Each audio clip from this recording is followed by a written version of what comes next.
A Game of Thrones. Caitlin. Caitlin had never liked this godswood. She had been born a Tully, at Riverrun, far to the south, on the Red Fork of Trident. The godswood there was a garden, bright and airy, where tall redwoods spread dappled shadows across tinkling streams. Birds sang from hidden nests, and the air was spicy with the scent of flowers. The gods of Winterfell kept a different sort of wood. It was a dark, primal place, 3 acres of old forest untouched for 10,000 years as the gloomy castle rose around it. It smelled of moist earth and decay.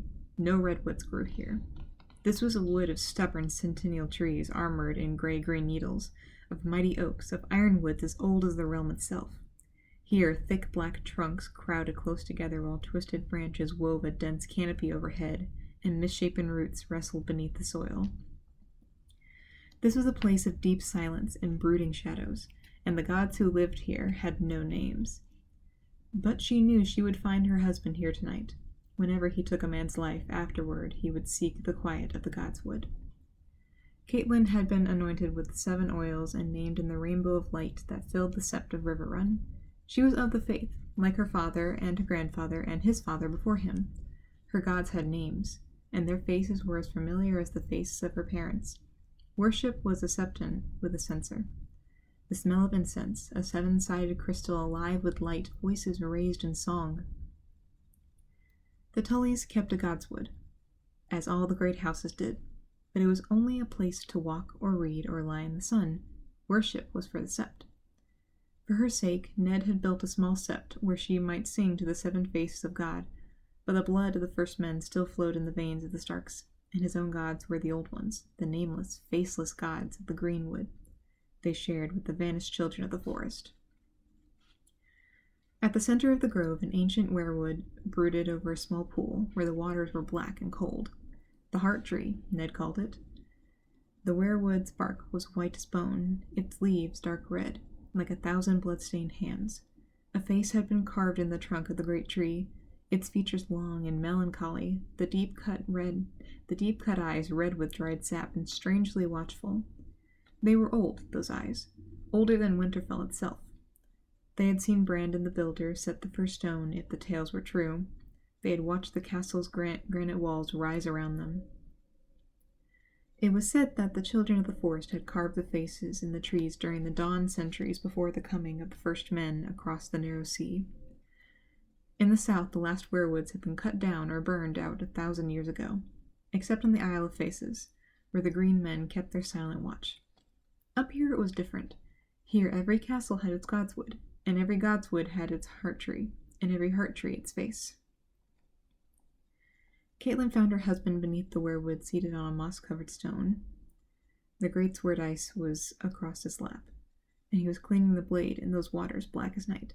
1,000 years of humus lay thick upon the godswood floor, swallowing the sound of her feet, but the red eyes of the weirwood seemed to follow her as she came. "Ned," she called softly. He lifted his head to look at her. "Caitlin," he said. His voice was distant and formal. "Where are the children?"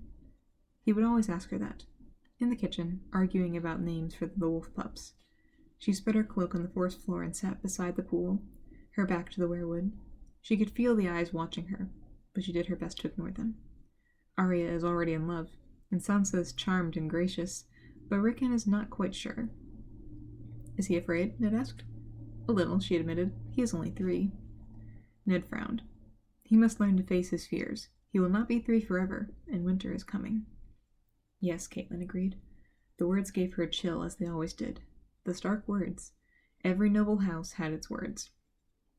Family mottos, touchstones, prayers of sorts.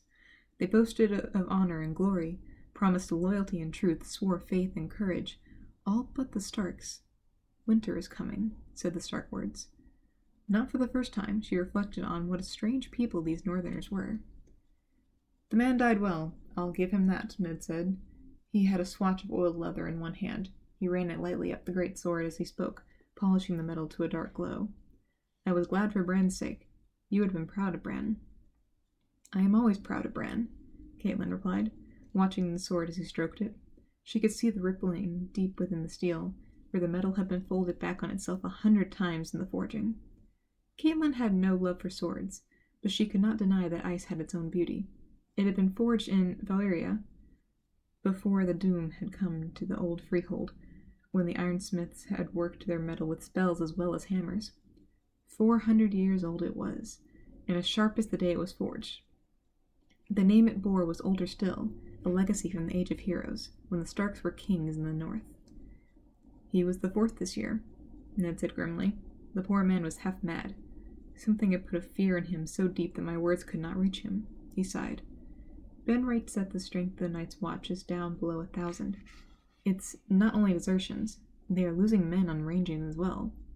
Is it the wildlings? She asked. Who else? Ned lifted ice, looked down in the cool steel length of it. And it will only grow worse. The day may come when I will have no choice but to call the banners and ride north to deal with this king beyond the wall, for good and all. Beyond the wall?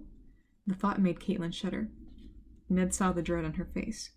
Mance Rayder is nothing for us to fear.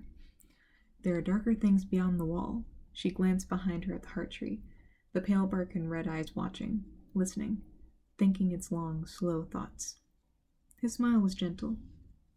You listen to too many of old Nan's stories. The others are as dead as the children of the forest, gone 8,000 years. Maester Lewin will tell you they never lived at all. No living man has ever seen one. Until this morning, no living man had ever seen a direwolf, either, Caitlin reminded him. I ought to know better than to argue with a Tully, he said with a rueful smile. He slid ice back into its sheath. You did not come here to tell me crib tales. I know how little you like this place. What is it, my lady? Caitlin took her husband's hand. There was grievous news today, my lord. I did not wish to trouble you until you had cleansed yourself. There was no way to soften the blow, so she told him straight. I am so sorry, my love. John Aaron is dead. His eyes found hers, and she could see how hard it took him, as she had known it would. In his youth, Ned had fostered the Eyrie, and the childless Lord Aaron had become a second father to him and his fellow ward, Robert Baratheon.